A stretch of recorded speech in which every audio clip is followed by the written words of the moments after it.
Hi and welcome back to the channel. It's a pretty miserable day here in Buckinghamshire and it's stopping me from carrying on painting, but what I thought I'd do is take you through the process I went through the other day to sort out this Solex carburetor.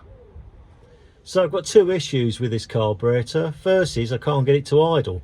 If I pull the choke out, fine, yeah, it'll keep going, but every time when I'm driving along, every time I get to a junction, it just cuts out.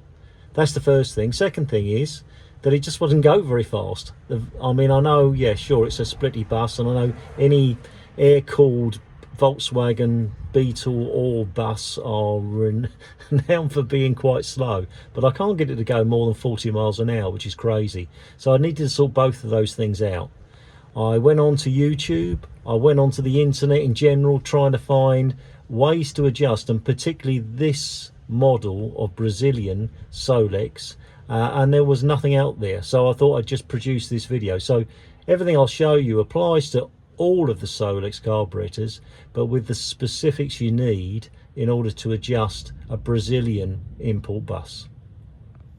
So the first thing to check is that the cutout solenoid, which is this thing here, is working correctly, and in order to do that we need to start the van.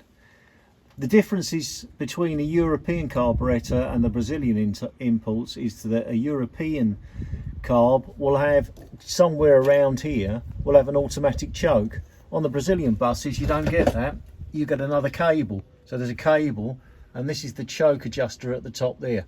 So I'm going to go around the front, start the bus up, and we'll check that solenoid. Right, the choke's down here under the seat at the front there. Oops, there we go, you can see it. There you go. Let's see if it starts.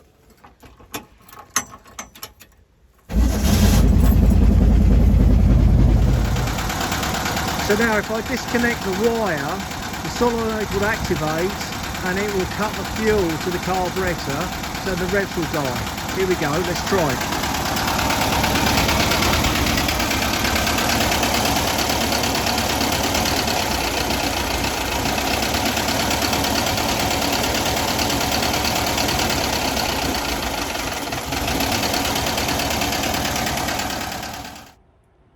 Okay, so now we've established the solenoid's working. Next thing to do is to remove the idle jet.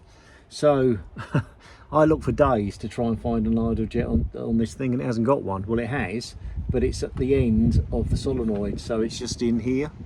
Whereas on all of the other Solex carburetors, there'll be a small brass jet, cut usually on this side, that you can just unscrew, get that out, and the deal is we're going to take it out, we're going to give it a quick blast of carburetor cleaner, give it a good blowout, and put it back together. And just what I found in mine is that there was some grit and muck in there, and that made a huge difference to the idle. Totally sorted out the idle issue. All right, so I'm not going to bother. Well, I'm not going to bother cleaning it because I know it's completely clean, but I will take it out and just show you quickly. It's just a little turn. I've disconnected the wire, a couple of turns on this thing, and the whole lot should come out. And there we go. Right, and that's it. Okay, so that's, I don't want to get that in focus. Should be able to somehow do that. I would have thought. There we go. Right. There you go, you can see. So there's just a couple of little holes in there and a hole at the end. I'll blast it while I've got it out anyway, but I've already done it once with the carb cleaner. We'll just give it a quick blast through. I know it's nice and clean anyway. Yeah, see, it's beautiful.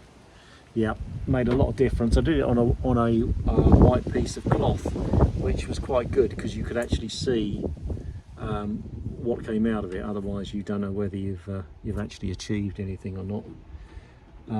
But that's that. So I'll screw that in, I'll just give that a little pinch up, reconnect the wire, and that should be the idle issue resolved.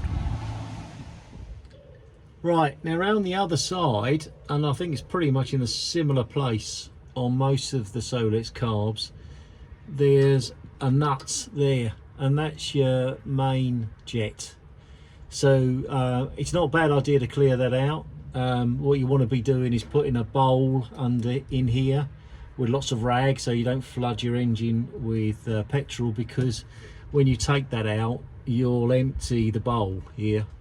So once you've done that, on the end of here, on the end of there is the main jet, and you can similar process with the carb cleaner, just clean it up. I'm not going to do that right now, I've done it already, so that's done. So now it's just about getting the tuning a little better. So to do that, again on most of the Solex, certainly the European carburetors, there'll be two screws here, a big one and a small one, and one of them controls the idle speed and the other one is the mixture. On this carburetor there is no idle speed screw into the carburetor.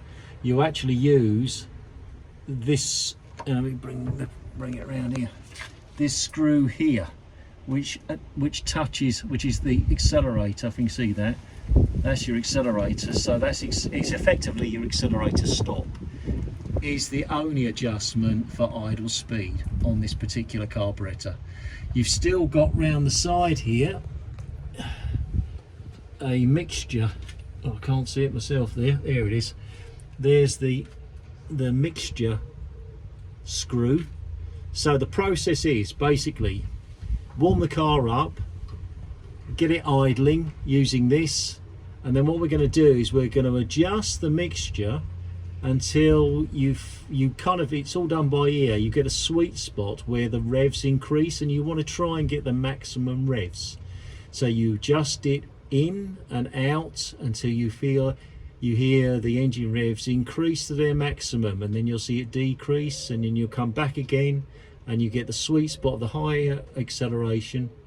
And then what you do is you use then the accelerator screw here to adjust that in to get your ideal idle speed. So you're doing, once you've got it going, you might have to use a little bit more than you'd want to on this adjuster here. Increase the acceleration, then go to the adjuster, adjust that, sorry, the mixture adjuster, adjust that until you get that just where you want it, you know, the highest revs, and then adjust that down, and then you're set, and that's the job done. And I'm not kidding you, by doing that I've got another 10 miles an hour speed out of this engine. So it's really quite important just to get that set up right. So I'll give it a little go. You won't be able to hear me once the engine started because I'll have the camera quite close, but you'll hear the sound of the engine, the speed increase with the mixture adjuster, and I'll just set it up for you.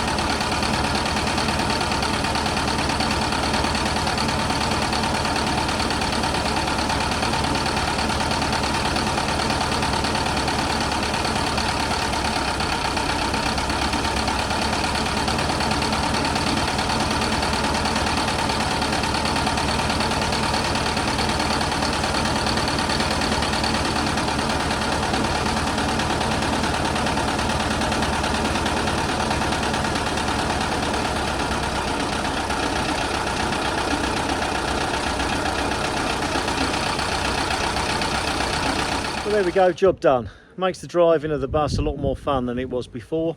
Hope that's been helpful to you, particularly if you've got a Brazilian bus. I'm almost sure that that's going to give you information that I think isn't very readily available out there. So I hope you liked the video. Please like if you did, and subscribe if you haven't, and I'll see you next time. Thanks, bye.